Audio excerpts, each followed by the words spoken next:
Today we are talking about the Archons. Who really controls us? What are they?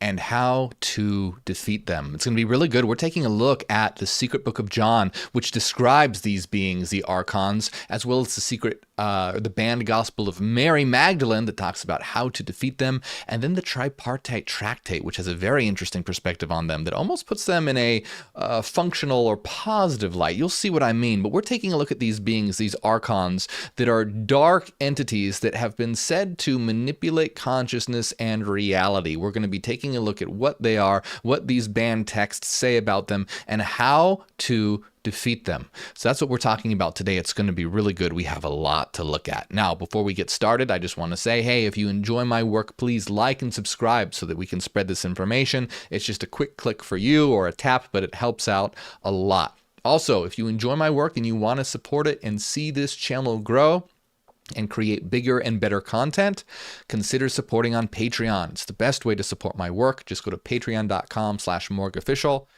And if you join on any tier, you'll get access to all of our members only videos. It's going to be really, there's a lot of great ones. You get a new members only video every single week. And you can also support on YouTube and receive those members only videos by joining at tier 2 or higher. So any tier on Patreon or tier 2 or higher on YouTube. Also, be aware, there are scammers in the comments. There are people pretending to be me, saying to join my WhatsApp, join my Telegram, or whatever. I don't have a WhatsApp, I don't have a Telegram, so that's not me. Don't listen to it. It's a scam. There are also people in groups out there who don't like me and don't like what I'm doing and don't like what we're doing and spreading a lot of misinformation and disinformation about me and us and what we do. So just be on the lookout. Don't fall for the lies. Use logic and reason. Use your head. And finally, we're having a charity stream this Thursday, in a couple days, because it's Thanksgiving and we are doing a charity stream to benefit No Kid Hungry, feeding hungry kids. So make sure that you are there on Thursday. That's Thanksgiving. Stop by. It's going to be a good time. All right, my friends, we are taking a look at the Archons. Who are these dark rulers that are said to manipulate reality and manipulate consciousness? Who are they? What are they? And how can we defeat them? Is it possible to defeat them? Do they actually exist? What are they? That's what we're taking a look at today. Now, last week, we were taking a look at the tripartite tractate that described the chief archon. So what is the chief archon? The chief archon is, in Gnosticism, the creator of the material world. And it's reflected in modern Christianity as the creator God. So the creator God, the God of the Bible, is actually, in terms of these books, said to be the chief archon, the head archon, the chief ruler. So archon means ruler. Okay? So this being is a dark being, a being of shadow and a being of darkness. And it is going to produce from itself other archons. And let's just jump into this right away because there's a lot to talk about here. So let's bring this up. We're taking a look at the secret book of John first. We also have the banned Gospel of Mary, where it talks about how to defeat these beings, and the tripartite tractate, which puts them in another light, which we're going to be taking a look at today. You can read all of these things for free at gnosis.org. That's gnosis, gnosis.org. And they have all this information that you can read for free. It's really great. Great website. Highly recommend it. So anyway, this is the secret book of John, and it discusses the generation of the Archons. Okay? So to preemptively understand this, you have to understand what existence is. So according to the Gnostics, reality is a realm of light. There is a singular mind called the One, or the Great Invisible Spirit, or the Father, and it is a mind of pure light. Everything that exists is an emanation of this mind of light. And from this mind of light, beings of light called eons emanate. And these beings and these eons are structures of this divine mind. So they are extremely powerful beings. They're more powerful than what you would read about as angels in the Bible, as messengers or things like that. Eons are powerful forces of creation. Now, to understand what eons are, we read a little bit about this last week, but I want you to take a look here, because this is really important to understand archons. You have to understand eons, because archons are sort of the dark reflections of eons. Eons are beings. In Gnosticism, eon isn't a length of time. An eon is a being of divine light that lives in the realm of light. And in Archon, we're going to see is sort of a dark version of that, a lesser version of that. So what is an eon? I already said it's a divine being of light.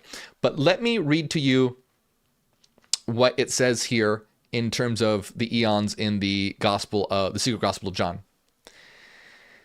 It says that the four lights arising from the divine autogenes stood before him. The four fundamental powers are understanding, grace, perception, and consideration. Grace exists within the realm of the light called Harmazel. Along with Harmazel are grace, truth, and form. The second light is Oriel. It stands over the second realm. With Oriel are conceptualization, perception, and memory. The third light is Davetai, and it stands over the third realm. With Davetai are understanding, love, and idea. The fourth light is Alalith, and it stands over the fourth realm. With Alalith are perfection, peace, and wisdom, or Sophia. Now, why is this important? Because if you notice, we're describing here the eons, but if you notice what the eons are, they are structures of the mind. So the realm of divine light is the realm of the mind of the one. These eons are aspects of that mind, the different creative forces or the different powers of that mind. So do you see, these eons are things like grace, truth, and form, and conceptualization, and perception, and memory, and understanding, and love, and idea, and perfection, and peace, and wisdom. Do you see these are all concepts? These are all structures of the mind. So these eons, what these beings are the divine structures of the mind presented in the form of beings, represented in the form of beings, that are structuring the mind in terms of these creative and structuring properties. So you have all these functions of the mind working together, the grace and truth and form and conceptualization and perception and memory and understanding and love and idea and perfection and peace and wisdom. And you have all these eons and lights working together as a structure of the mind. You can kind of think of it as like a brain and all these neurons firing together, but it's not something physical like a brain. It's immaterial, it's mental, it's divine light that is mind.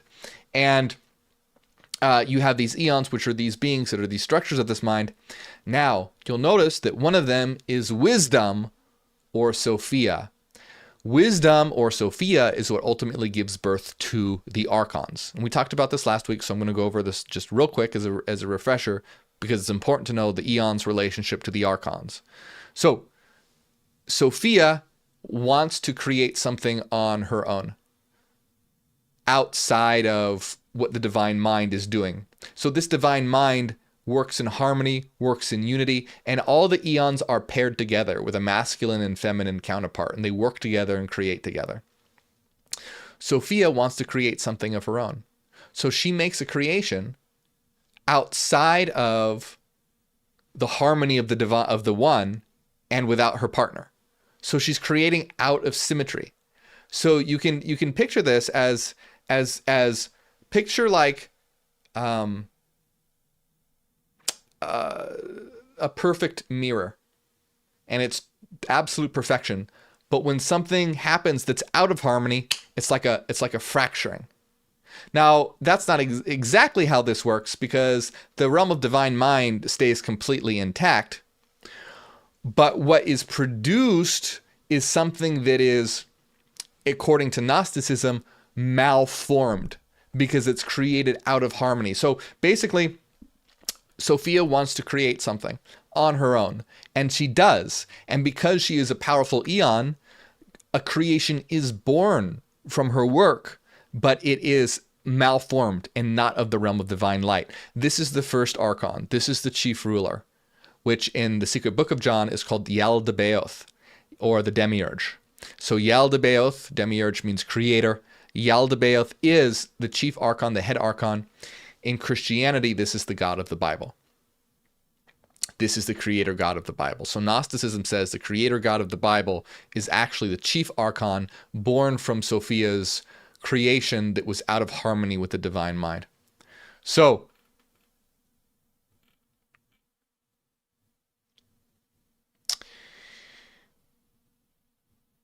what Sophia produced, the chief archon, was in the form of a dragon with a lion's head and eyes flashing like lightning bolts. Yaldabaoth is the chief ruler. He took great power from his mother, left her, and moved away from his birthplace. He assumed command and created realms for himself with a brilliant flame that continues to exist even now. So you have the chief ruler, the archon, Yaldabaoth, who contains great power from his mother. And so sometimes Yaldabaoth is called the dim ruler. He's the shadow ruler, the dim ruler. Why? Because he has some light that from his mother Sophia. What does it mean? What does that mean that he has some light? It means he has the power to create, but he's a being of darkness that has that light. And so now Yaldabaoth has this creative power. The chief archon has this creative power, and he creates realms for himself with a brilliant flame. And ultimately, he ends up creating the earth and creating humanity, but we'll get to that later. Right now, we're talking about Yaldabaoth's creation of the Archons. Okay, so it says, Yaldabaoth united with the thoughtlessness or apanoia within him. He begot ruling authorities, or archons, modeling them on the incorruptible realms above. So you see, this is, first of all, Yaldabaoth united with thoughtlessness, or apanoia, within him, and he started to beget ruling authorities, or archons. Now, he united with thoughtlessness, or apanoia. You'll see that everything that is happening here is a dark reflection of the realms of light. Because if we go back and look at the eons, there is, let me go back here, the eon in the divine realm of light, when we look at Oriel, are conceptualization or epinoia. So Yaldabaoth, rather than using conceptualization or epinoia, is using thoughtlessness or apanoia. So the opposite. And so what this means is he's creating from a place of ignorance. He's creating from a dark place. And you see how it's the opposite. Instead of conceptualization and apanoia, it's thoughtlessness, or instead of conceptualization and epinoia, it is thoughtlessness and apanoia. So he begot ruling authorities, modeling them on the incorruptible realms above. And so now we have the names of these archons. The first is Athoth, and some of these names are a little difficult to pronounce, so excuse me. The second is Harmus, called the Eye of Flame. The third is Khalil la Umbrae. The fourth is Yabel. The fifth is Adonai, also called Sabaoth. The sixth is Cain, called the Sun. The seventh is Abel. The eighth is Abrasin. The ninth is Yobel. The 10th is Arumpiel. The 11th is Melchar Adonai. The 12th is Beliath, who rules over the very depths of Hades. He made the first 7 rulers to reign the 7 spheres of heaven, and he made the next 5 rulers to reign in the 5 depths of the abyss.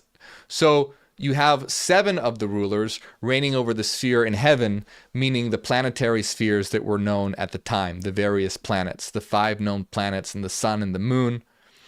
So it says he shared a portion of his fire with them, but shared none of the power of light he had received from his mother. So he's giving them power, but not power from the divine realms. He's sharing a portion of his fiery power, but not the forces of divine light that he received from Sophia. Now, so now we're talking about the chief archon, Yaldabaoth, it says he is ignorant darkness. And this is important. We're going to come back because we're going to talk about, what exactly are the archons in reality. Do they actually exist? What are they? And can they be defeated? So this is going to be important to recall. We're going to come back to this. He is ignorant darkness. When the light mingled into the darkness shone. When darkness mixed with light, the light diminished. No longer night, light, nor darkness, but dim. So you have, when the light mixes with darkness, it makes the dark light up, but when the darkness mixes with light, the light is diminished. So this being, the chief archon, is neither light nor dark, but dim. A being of darkness and shadow with some of the power of light, of creative force. This dim ruler has 3 names. Yaldabaoth is the first. Saklas is the second, and Saklas means fool. And Samael is the third. Samael means the blind god. He is blasphemous through his thoughtlessness. He said, I am God, and there is no God but me, since he didn't know where his power originated. So this is a being of ignorance and darkness, and he doesn't know where his power comes from. He's ignorant of this. And so he says, I am the one true God. There is no God but me. And this is, of course, referencing what the God in the Bible says all the time. God says a few times in the Bible, I am the one true God. There is no God but me. Thou shalt not have any other gods, etc., etc. I am a jealous God. I am a vengeful God, blah, blah, blah. They're making the connection here between this being and the God of the Bible. So this is also why he is called Samael, the blind God, because he's blind, he's ignorant, he doesn't realize he thinks that he is the only one. Now, in another Gnostic text, which I want to say is the Gospel of the Egyptians, I think it's that one, where it is said that there's a lot of them, so sometimes it's hard to remember exactly which one it comes from, but I'm pretty sure it was the Gospel of the Egyptians. It says that when Yaldabaoth, or Saklas, or Samael, remember he has many different names, when he said, I am the one true God, he sinned against the entirety. That's what the Gnostics interpret as this being saying, though I'm the one true God. They interpret that as a sin against the entirety. Why? Because when you say I am the one true God, that means, well, everyone else is lesser than you. But we are all, according to Gnosticism, we are all manifestations of the divine light. So we are all God. And I did a video how Yaldabaoth before. I did another video called "Why Is God Terrified of Adam?" or something along the lines of that, because humanity is from the realm of divine light, and they have this light, this power of light, and Yaldabaoth is ultimately going to want to trap humanity. But anyway,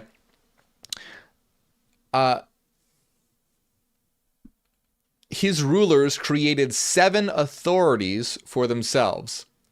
Each of these authorities created 6 demons apiece. There came to be 365 demons altogether. So you have the Archons creating demons, creating other entities. And you'll notice there's 365 of them, representative of the days in a year. 365 days in a year. So you'll notice right away, we're having an association here. Okay, you'll notice that these archons all correspond to something. It says, here are the 7 authorities' names in physical forms. First, Athoth with a sheep's face.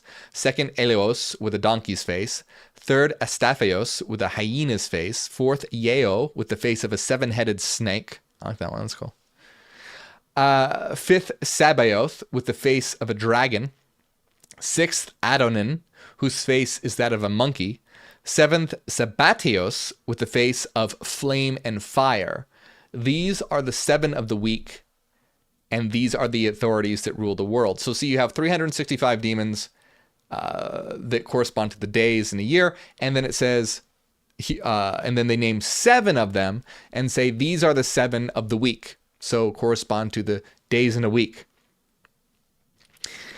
Yaldabaoth has many faces, more than all that has been listed. So he can convey any face he wants to the seraphim around him. So Yaldabaoth can transform his form and appear in any way that he desires. Yaldabaoth shared his fire with his seraphim, but gave none of his pure light, although he ruled them by virtue of the power and glory of light that he received from his mother. Therefore he called himself God and defied his place of origin. Again, this is looked at as the... So in Christianity, the so-called original sin is when Adam and Eve eat from the tree of knowledge. According to Gnosticism, that's not a sin. That's something that is celebrated. That's a step towards gnosis. In Gnosticism, it's the God of the Bible that sinned by declaring himself to be God. He sinned against everyone. You see, there's nothing wrong with saying, I am God. The problem comes with saying, I am the only God. I am the one true God. That's when the problem arises. Because all of us together, we are God together.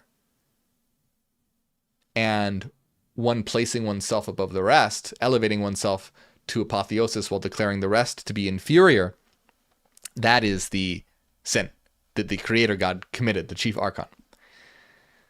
So now here's an interesting thing. He says he named those sevenfold powers starting with the first, or with the highest one. So notice this. So goodness paired with the first, Athoth. Providence paired with the second, Elois. Divinity paired with the third, Astaphios. Lordship paired with the fourth, Yeo. Kingdom with the fifth, Sabaoth. Zeal paired with the sixth, Adonai. And understanding paired with the seventh, Sabbatios. Each has its own realm modeled on one of the higher realms, and each new face refers to a glory in the heavens so that Yaldabaoth's demons might be destroyed. So what's essentially happening here is that these demons do have these powers. These are creative archons, creative forces. So they have powers like providence and goodness and divinity and lordship and kingdom and zeal and understanding. And these aspects of them are modeled on the higher realms. You can see they're kind of similar to some of the eonic forces. But one thing that I want to mention here, I just want to see where I'm at when I want to discuss this. So I want to take a quick detour here, because we're going to let me look at the time. We want to look at the secret Gospel of Mary, or the banned Gospel of Mary Magdalene. Now, real quick, I want to jump to that, then jump back to this, because the Gospel of Mary Magdalene describes these powers and rulers, and you'll see why this is important. Now, see, in the Gospel of Mary Magdalene, they describe them as things like, let's see, ignorance, wrath, the foolish wisdom of the flesh, the wrathful wisdom, the excitement of death, darkness, desire. Okay? So you're having these rulers or these powers associated with, you see things like desire and wrath and foolish wisdom and the kingdom of the flesh. And you'll see how this is sort of the opposite of the eonic powers. And according to Gnosticism, these archonic forces are what bind humanity to the physical realm in ignorance and wrath and desire and the foolish wisdom. These are the archonic forces that bind humanity in a state of ignorance so that they don't realize what they truly are. So it says each one has its own realm modeled on the higher realms, and each new name refers to a glory in the heavens. It says the demons' own names given by Yaldabaoth are mighty names, but the powers' names reflecting the glory above will bring about the demons' destruction and remove their power. This is why each has two names. So basically, they have this pairing, right? They kind of are this. They have some of these aspects that are modeled on the realm of above, like goodness and providence and divinity and lordship and zeal and understanding. But they're also very dark as well. Like in the Gospel of Mary, we see there's wrath and ignorance and desire and wisdom of the foolish wisdom of the flesh, etc. So you have this kind of these two names or these dual aspects or these pairings, and it's basically saying that these demons will ultimately, the Archons will ultimately be destroyed, and we're going to get to this when we talk about how to defeat the Archons, but that's more in the Gospel of Mary.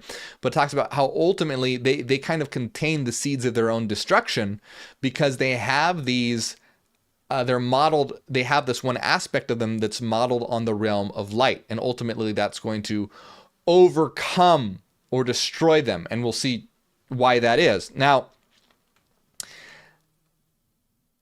Yaldabaoth modeled his creation on the pattern of the original realms above him, so that it might be just like the indestructible realms. Not that he had ever seen the indestructible ones, rather the power in him deriving from his mother made him aware of the patterns of the cosmos above. So he's never seen the indestructible realms, but he contains in himself the power from his mother, and the power of his mother contains the pattern or the blueprint for everything, essentially. It's kind of like a hologram, where if you take a hologram and you cut the hologram in half, each piece now is the full hologram. So if you have a hologram of, let's say, a toy car, 3D image of a car, you take the hologram.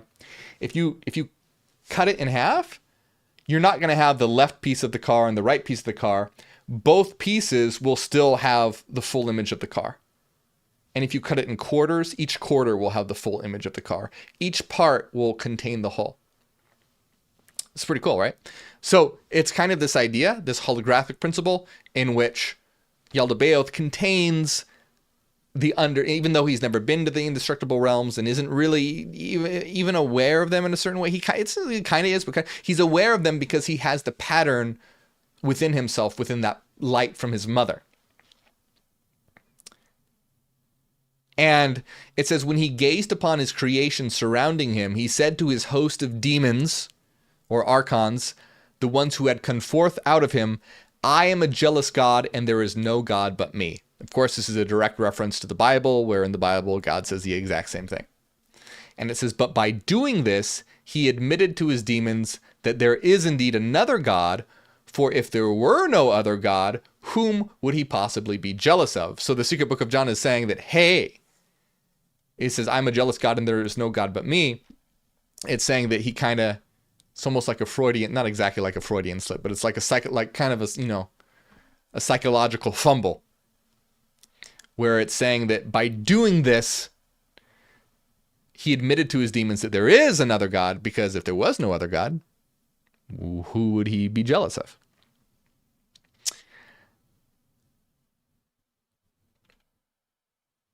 So, okay, I want to go to the secret gospel of, or the banned Gospel of Mary now, okay? So now that we kind of have an understanding that Archons are these dark beings, we get to the Gospel of Mary. And the Gospel of Mary, we don't have time to get into all of it. I've done another video. I have a whole playlist on the Gospel of Mary. Check it out. The Gospel of Mary is extremely interesting. In a nutshell, the Gospel of Mary is about understanding that all reality comes from a single unity, and that the true realm is the domain of mind, and one must overcome archonic forces to conquer the realm of matter and transcend. That's essentially what the Gospel of Mary is about. Very cool. Mary talks about the secret teachings that Jesus gave her in this text. And Mary says, I said to him, Lord, how does he who sees the vision see through it, through the soul or through the spirit? And the Savior answered and said, he does not see through the soul nor through the spirit, but the mind that is between the two, that is what sees the vision. So we're talking about the power of the mind here. Now, unfortunately, the Gospel of Mary is in fragmented pieces. There's a lot of pages and chunks missing. So it kind of starts in the middle here of a description of basically of a soul's encounter and overcoming of the Archons. So now we're going to talk about how we're getting into the because remember, we want to talk about what the Archons are, and right now I'm just telling you what these Gospels and banned texts say about the Archons, right? We're going to answer the question, do they actually exist? Can they actually be defeated? Is this true or not? Do the Archons exist today? Are they manipulating consciousness? Are they manipulating reality? See, in terms of Gnosticism, these beings are what tie humanity to the physical world in ignorance and desire and wrath and foolish wisdom. So we're in the secret gospel, in the banned Gospel of Mary here, we're talking about this soul's ascent as it encounters these various powers or Archons. And it says, and this is now one of the Archons speaking. It says, and desire said, I did not see you descending, but now I see you ascending. Why do you lie, since you belong to me? So this is very cool. So you see these beings this is so important. You see these beings are, it's literally this is desire speaking. And desire is saying, I did not see you descending, I see you ascending. It's like, why are you ascending? Why do you lie, since you belong to me? Desire is saying, why are you ascending? You belong to me. The soul answered and said, I saw you. You did not see me nor recognize me. I served you as a garment, and you did not know me. When it said this, the soul went away, rejoicing greatly. So it the soul's basically talking about how it's able to overcome desire. I served you as a garment, and you did not know me. And it's overcoming the garment here of desire. And so the soul rejoices, and then it says it came to the third power. Unfortunately, we missed the first one because the second power was desire. We missed the first one because the pages are missing. The third power is ignorance. So do you see how the soul is now encountering all these different powers that are binding it to the material realm? Encountered desire, but overcame desire. Now it encounters ignorance. It says the power questioned the soul, saying, where are you going? In wickedness you are bound. But you are bound, do not judge. And the soul said, why do you judge me, although I have not judged? I was bound, though I have not bound.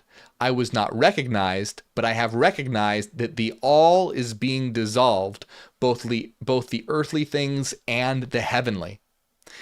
And then so the soul overcomes the third power. So essentially you have the third power, again, just like the second power. The third power, which is ignorance, basically going, where are you going? You are bound. And the reply to the soul is like, I was bound, but I'm not anymore. I have understood what the all is.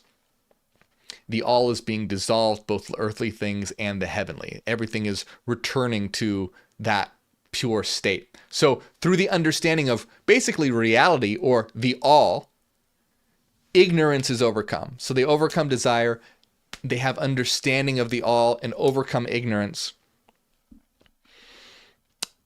When the soul had overcome the third power, it went upwards and saw the fourth power, which took 7 forms. The first form is darkness, the second is desire, the third is ignorance, the fourth is the excitement of death, the fifth is the kingdom of the flesh, and the sixth is the foolish wisdom of the flesh, and the seventh is the wrathful wisdom. These are the 7 powers of wrath. So she's encountering this fourth power, and it has all of these elements within it: ignorance and darkness and desire and wrath and death and foolish wisdom and all of it. And they ask the soul, whence do you come, slayer of men, or where are you going, conqueror of space? And this is such a cool idea. I love this idea of being the conqueror of space. So the soul is conquering basically the spatial domain, conquering the domain of space through its understanding of what existence is. The soul answered and said, "What binds me has been slain, and what turns me about has been overcome." The soul has slain everything that bound them and overcome everything that was chaining them. And the soul said, "And my desire has been ended, and ignorance has died. In an eon I was released from a world, and a type from a type, and from the fetter of oblivion, which is transient. From this time on, I will attain to the rest of the time, of the season, of the season, of the eon, in silence." When Mary had said this, she fell silent, since it was to this point the Savior had spoken with her. So what Mary here is describing is this soul's journey and transcendence in overcoming the realm of matter, the conqueror of space, by overcoming all of these archons, which is really interesting. If you notice, it seems very similar to some ideas of Buddhism in conquering things like desire and ignorance to reach nirvana. Some very, very similar ideas here, conquering the archons of desire and ignorance and wrath to achieve the transcendence of the material realm. Now, the tripartite tractate, we're going to take real quick at the tripartite tractate, then go back to what the archons are and how to overcome them, etc. So it's very interesting because the tripartite tractate looks at the archons slightly differently. The tripartite tractate looks at them as being dark beings that have a lust for power, but that can be used in a way to order the world. So we talked about this last time, but I'll go over this just real quick.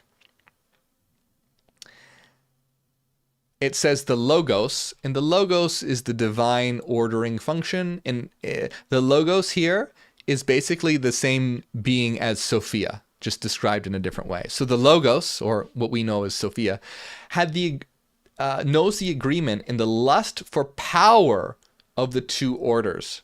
To these and all the others, he graciously granted their desire. So by the way, the Logos in this version is male.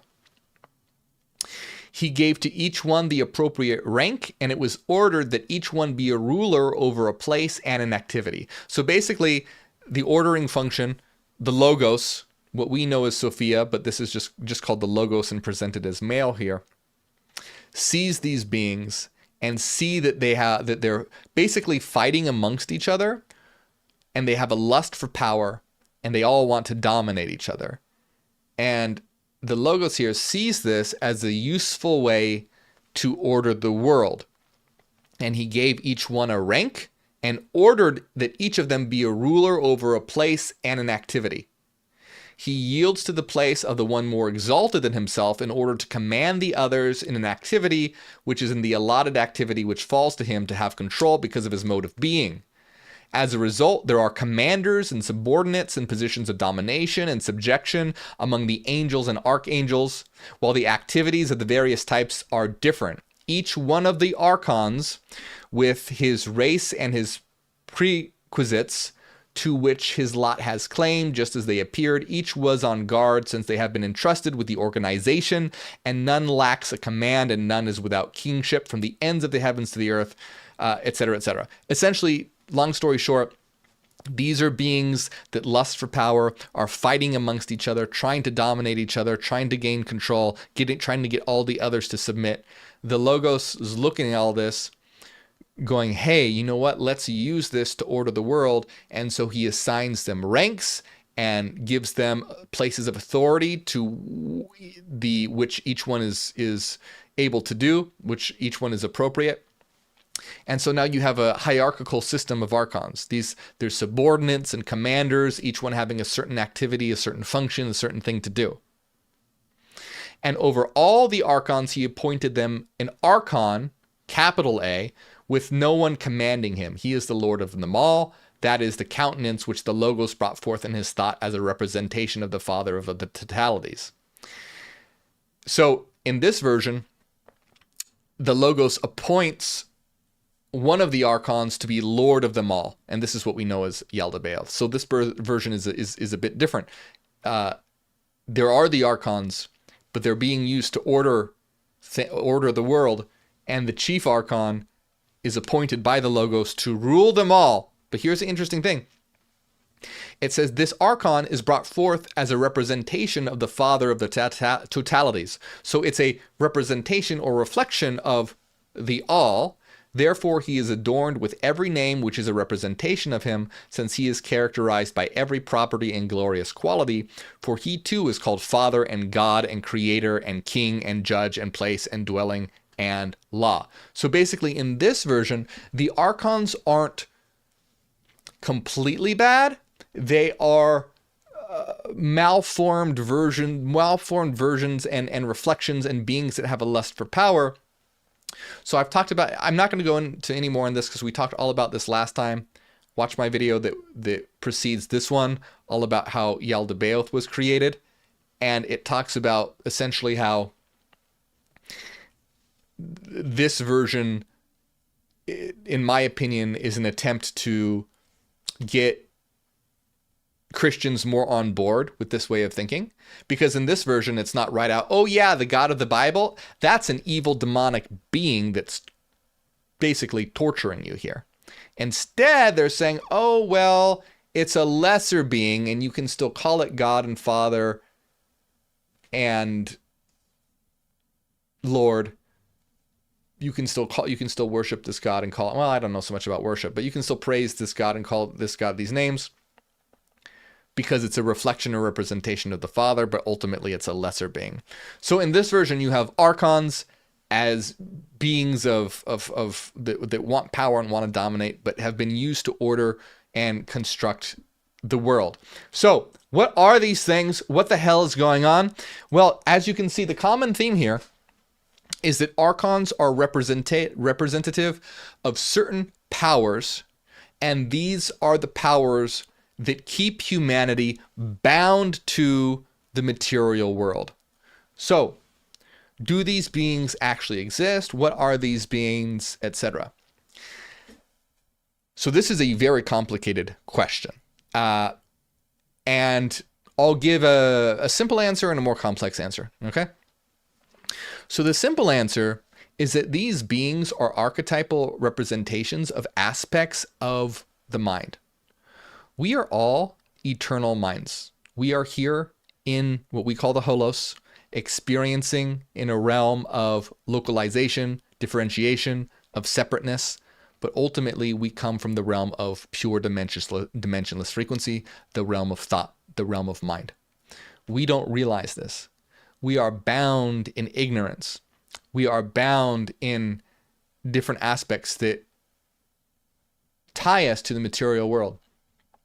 So the idea of overcoming these Archons is actually overcoming the structures of our own mind that are preventing us from reaching knowledge and understanding of what we are and what reality is. Because when we do that, we realize that we are God. So the Archons are blocking us from the realization that we are God. In other words, are the aspects of ourselves need to be overcome to understand this. So the Archons are representative of forces like ignorance. And we can understand them as archetypes with the unconscious mind, within the unconscious mind.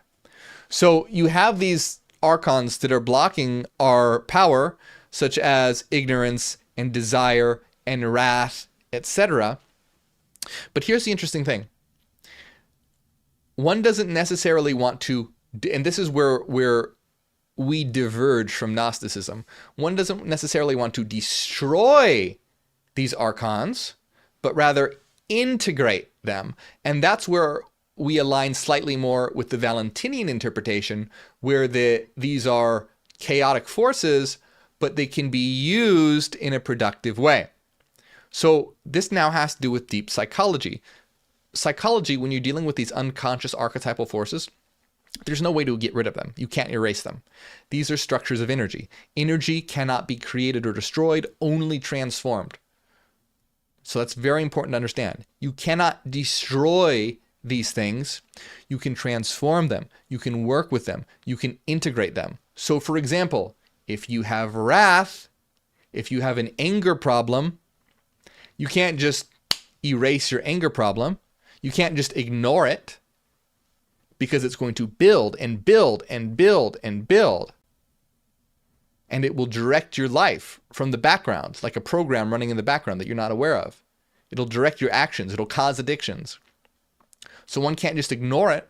One has to integrate it. And integrate is just a fancy word for deal with. You have to deal with it. And you can figure out ways to deal with it in a healthy manner.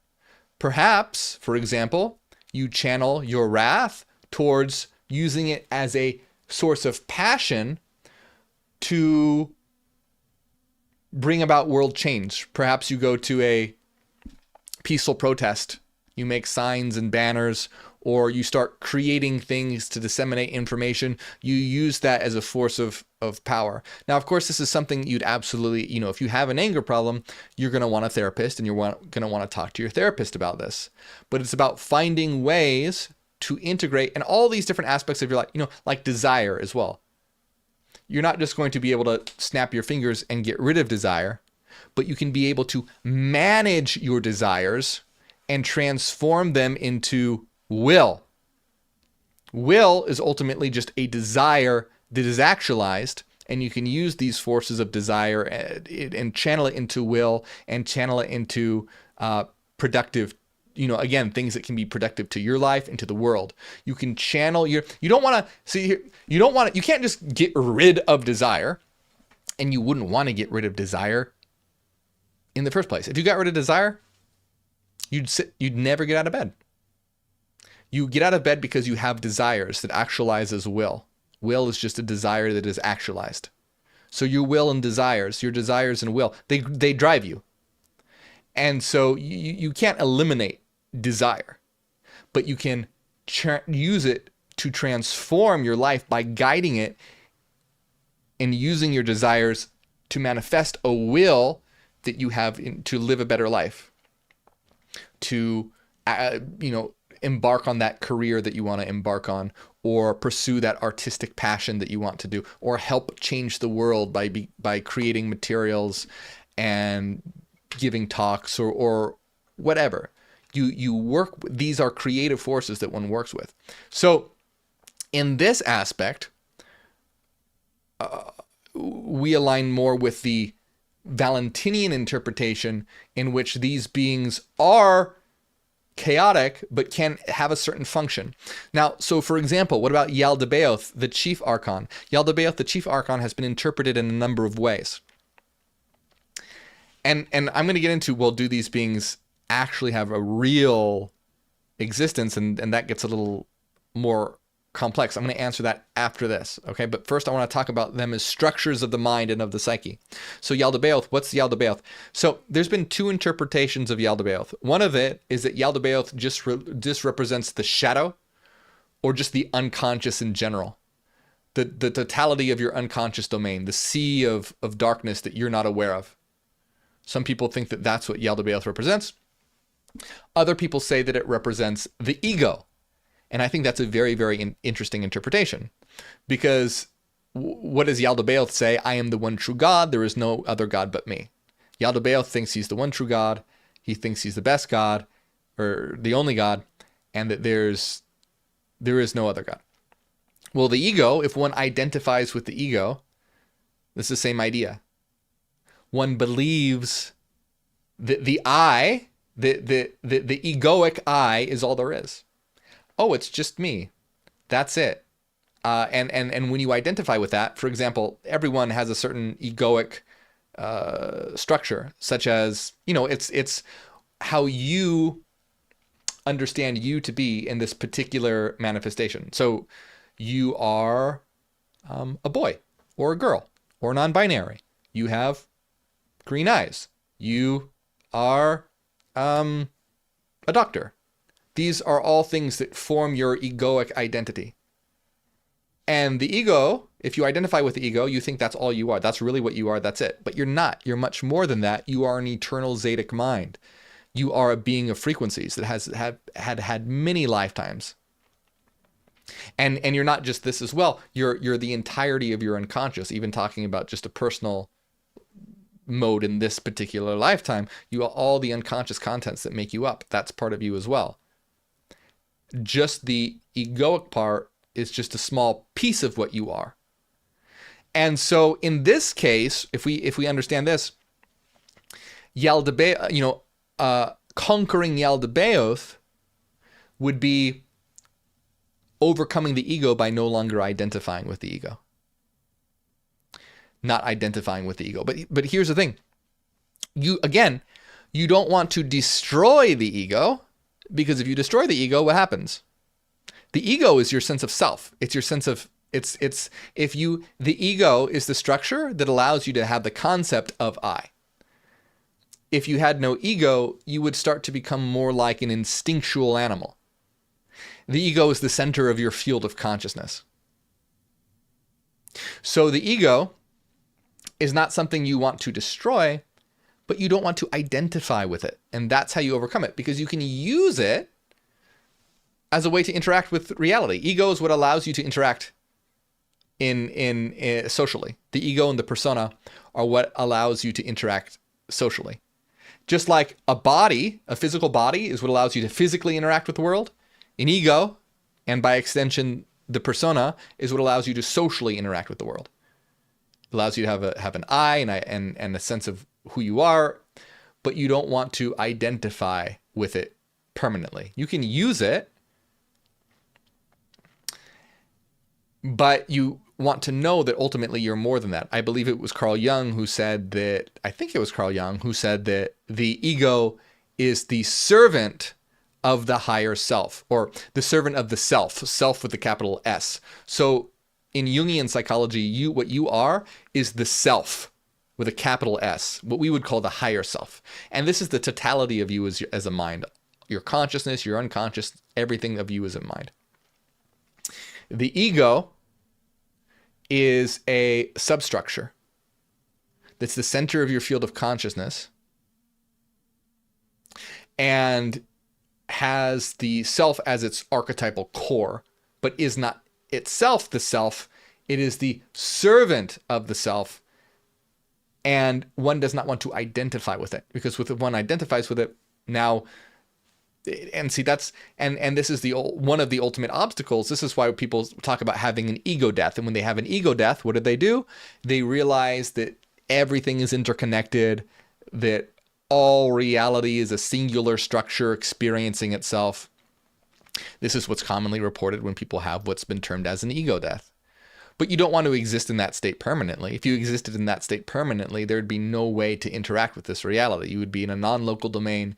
You wouldn't be localized and able to interact in a social and meaningful way.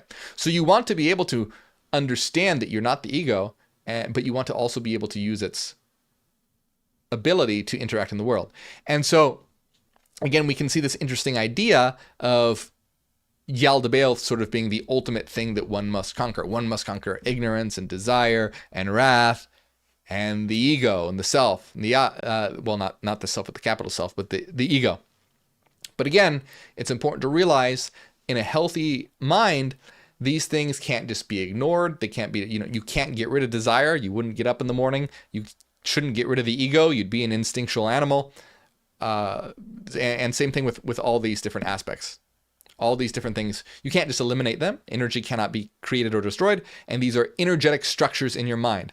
They have to be transformed and worked with. They're like apps. So, but now we come to the question, now are these real beings? And this is where we take a little bit of a turn here. So, of course, there are beings that exist at a more highly evolved state than what humanity is currently at.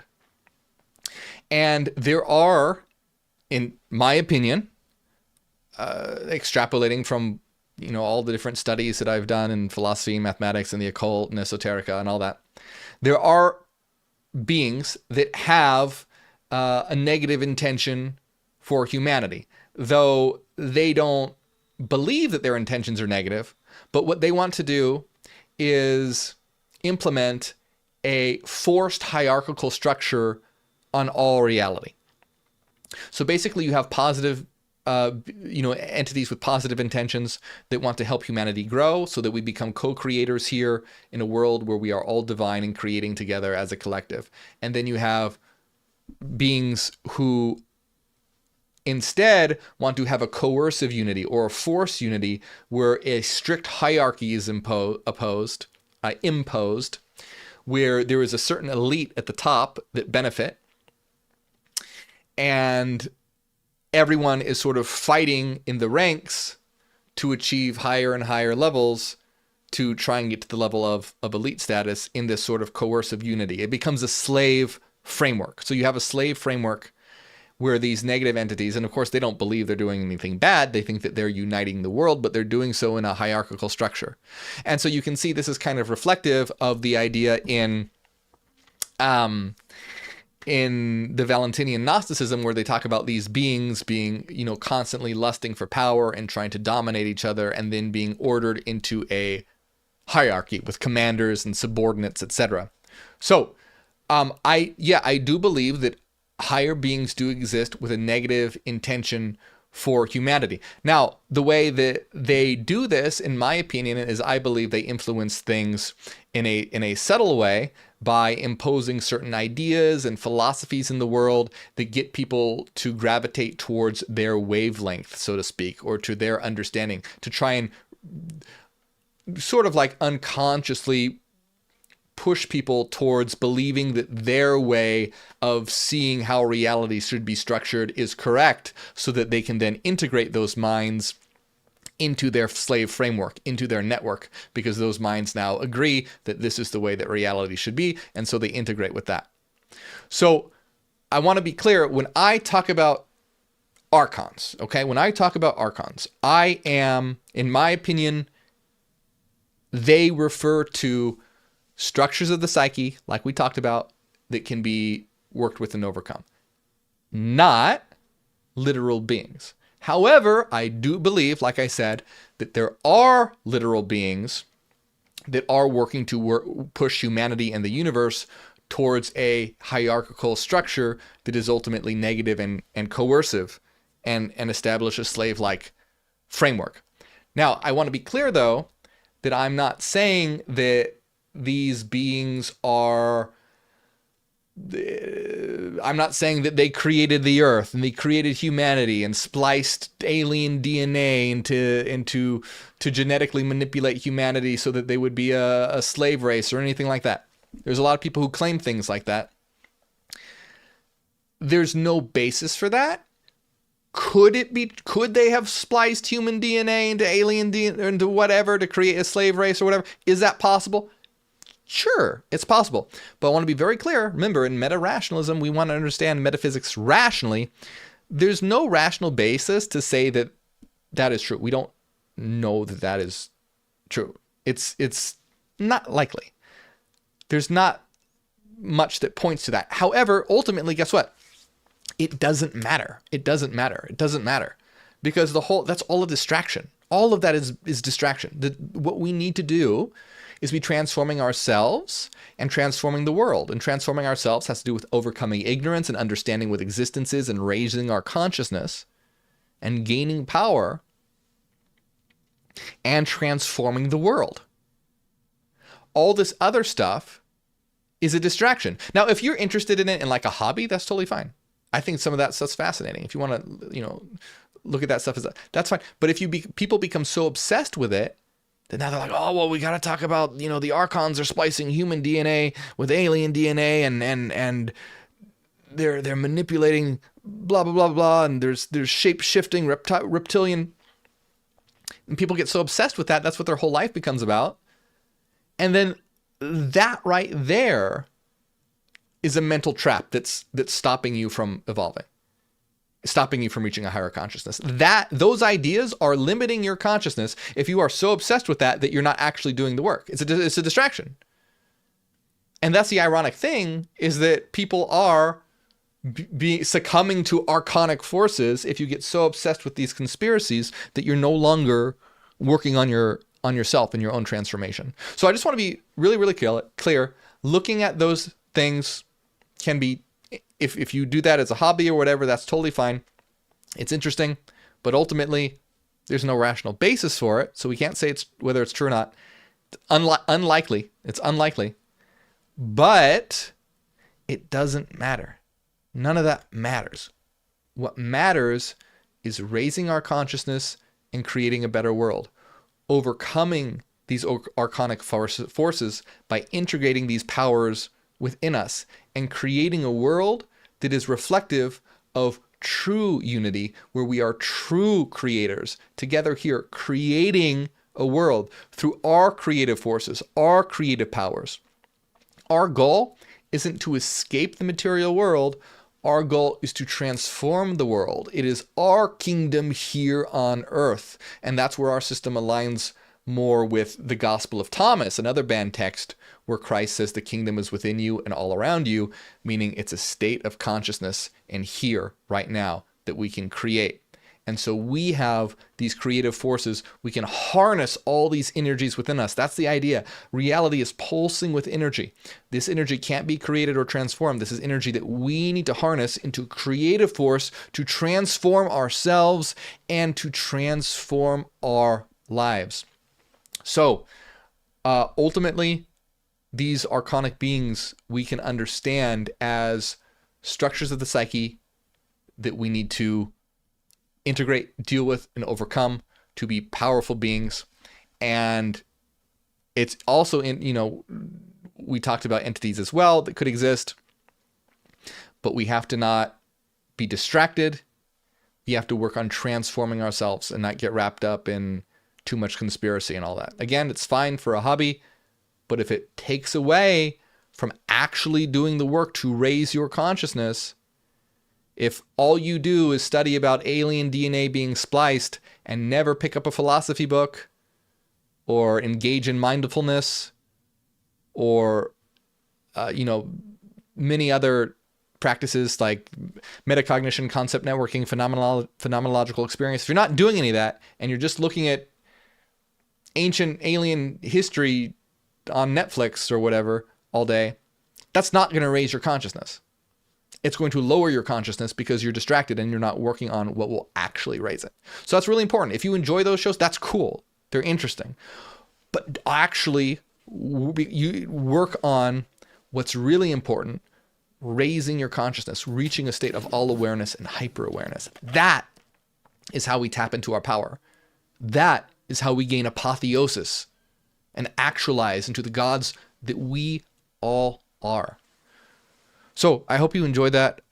We're going to continue next week I believe, talking about humanity begins. Okay, we're talking about humanity beginning next week as we continue to explore the tripartite tractate and all the information in these banned texts. Check out the playlist. I have way more videos on all these things that go into more detail. And also, if you enjoy my work, as always, support over on Patreon to help this channel grow and to help me create bigger and better videos. It helps out a lot. You get access to all of our members only videos, and there's a new one every single week. That's a lot of content.